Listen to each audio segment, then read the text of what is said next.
میرے نبی پاک علیہ السلام کے غلام حضرت طارق بن عبداللہ رضی اللہ تعالیٰ عنہ فرماتے ہیں کلمہ پڑھنے سے پہلے ایک دفعہ ہمارا سارا قبیلہ تجارت کے لیے نکلا تھا، اور اس وقت منظر یہ ہوتا تھا کہ ہم اپنی عورتوں کو بھی ساتھ لے جاتے تھے۔ 6 مہینے سفر کرنا ہوتا تھا، اونٹ گھوڑے ہم بیچا کرتے تھے، عورتیں بھی ساتھ رہتی، کھاتے بھی پکاتے بھی۔ کہتے ہیں ایک سفر سے ہم واپس آ رہے تھے تو مدینے کے باہر صحرا میں ہم نے پڑاؤ کیا، اکیلے رسول پاک صلی اللہ، پھر ایک دفعہ پڑھیے گا، ایک دفعہ پھر کہیے گا صلی اللہ تعالی علیہ وسلم۔ کہتے ہیں نبی پاک تنہا اکیلے، حضور نہ سیر کرتے کرتے ہمارے قافلے کے پاس سے گزرے، خیمے لگے تھے، پڑاؤ کیا، محبوب تشریف لے آئے۔ کہتے ہیں حضور سید عالم صلی اللہ تعالی وسلم تشریف لائے، کوئی قبیلے میں سے قافلے میں سے حضور کو جانتا نہیں تھا۔ ایک سرخ رنگ کا اونٹ تھا ہمارے سردار کا جو بکنے سے رہ گیا تھا، بڑا خوبصورت۔ کہتے ہیں نبی پاک کو پسند آ گیا۔ حضور پوچھنے لگے تم کون ہو؟ کہا جی مسافر ہے۔ کہاں سے آئے ہو؟ فلاں جگہ سے آئے ہیں۔ کس لیے آئے ہو؟ ہم تجارت کی غرض سے نکلے۔ اونٹ بیچو گے؟ بیچنا ہے۔ کتنے کا سودا طے ہوا؟ اس نے کہا اتنے لینے، حضور نے کہا اتنے دینے ہیں، بات طے ہو گئی۔ کہتے ہیں لگام حضور نے پکڑی اور فرمانے لگے وہ سامنے میرا شہر ہے جس کا نام مدینہ، وہ میرا شہر ہے، میں ابھی مدینے جاتا ہوں، اپنے غلام کو بیچتا ہوں اور تمہیں آ کے نہ قیمت دے جاتا ہے۔ محبوب گھوڑے کی لگام تھا، اونٹ کی لگام تھا، میں نکیل تھا، میں اونٹ تھا سرخ رنگ کا۔ حضور لے کے جب نکلے نا، تھوڑا سا چند قدم آگے گئے تو ان میں سے ایک شخص بولا، کہنے لگا سردار آپ سیانے لوگ ہیں، سمجھدار ہیں، اس شخص کا نام پوچھا آپ نے؟ قبیلہ پوچھا ہے؟ ایڈریس کا پتہ ہے؟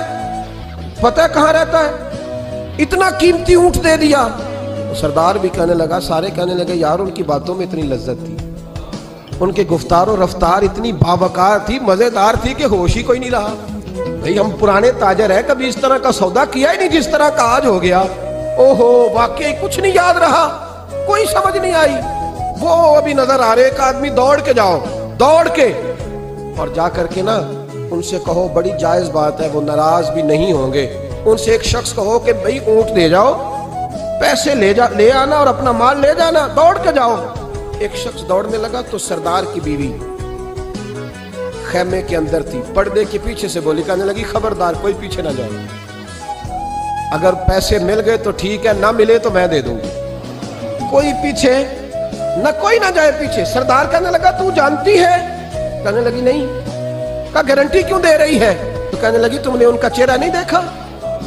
تم تو سودے کر رہے تھے، میں پردے کے پیچھے سے دیکھ رہی تھی۔ پیر مہر علی شاہ صاحب کو کسی نے کہا تھا نبی پاک کا حلیہ بیان کرے، بتائیں حضور کے کان مبارک کیسے تھے، آنکھیں کیسی تھی، ناک مبارک کیسی تھی، بینی مبارک کیسی تھی۔ تو پیر مہر علی شاہ صاحب کہنے لگے کوئی مثل نہیں ڈھولن دی، کہنے لگے مجھ سے نہیں بیان ہوتا حضور کا حلیہ، کوئی مثل نہیں ڈھولن دی، تو چپ کر مہر علی، ایتھے جا نہیں بولن دی، میں بس کر، تو بیان کر سکتا ہے؟ اتنی طاقت۔ اعلیٰ حضرت نے کہا لم یاتی نذیر فی ناظر مثلے تو نشد، پید آ جانا۔ کہا حضور مثال تو تب آپ کی بنے گی نا، کوئی آپ کی طرح کا پیدا تو ہوگا، تبھی مثال بنے گی، تو جب ہوا ہی نہیں تو مثال کیسے بنے گی؟ کہنے لگی کوئی نہ جائے، نہ پیسے آئے تو میں دے دوں گی۔ میں تو پردے کے پیچھے سے دیکھ رہی تھی، ان کے چہرے کا وقار دیکھا، ان کی آنکھوں کی روشنی دیکھی، ان کے لفظوں کا حسن دیکھا۔ تم 50 باتیں کرتے تھے، وہ ایک جواب دیتے اور گنے چنے لفظ بولتے تھے، ان کی سادگی کا وقار دیکھا۔ جانے دو، نہ پیسے آئے تو میں دوں گی۔ کہتے ہیں حضور گئے، تھوڑی دیر کے بعد ایک کالے رنگ کا حبشی غلام آیا، پیسے بھی پکڑے اور اپنی چادر میں نا کھجوریں باندھ کے تو پیچھے ڈالی ہوئی، وہ دیہاتی لوگ پیچھے نہیں ڈال لیتے، کھجوریں ڈال کے پیچھے۔ کہتے ہیں وہ آئے اور ان کی آنے کا انداز بھی بڑا نرالا تھا۔ کہتے ہیں وہ جھومتے جھومتے اللہ کا ذکر کرتے، اللہ الصمد کرتے پہنچ گئے اور آگے کہنے لگے تم سے میرے نبی نے اونٹ خریدا ہے؟ تم سے؟ کہا ہم سے خریدا ہے۔ کہنے لگے یہ تمہارے پیسے؟ اور پھر چادر کھول کے صحرا پہ بچھا دی، کہنے لگے یہ تمہارے پیسے اور کھجوریں کھاؤ، میرے نبی نے تحفہ بھیجا ہے، کھاؤ، حضور نے تحفہ بھیجا ہے۔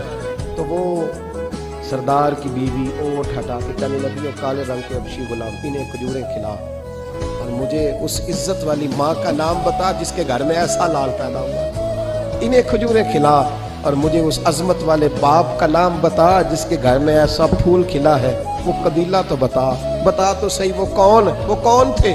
2 گھڑیاں رکے ہیں پر خوشبو ہی پھیل گئی ہے، رنگ ہی بدل گیا، تار کوئی مثل نہ ڈھولن دی، تو چپ کر مہر علی، ایتھے جہاں نہیں ہو بولن دی۔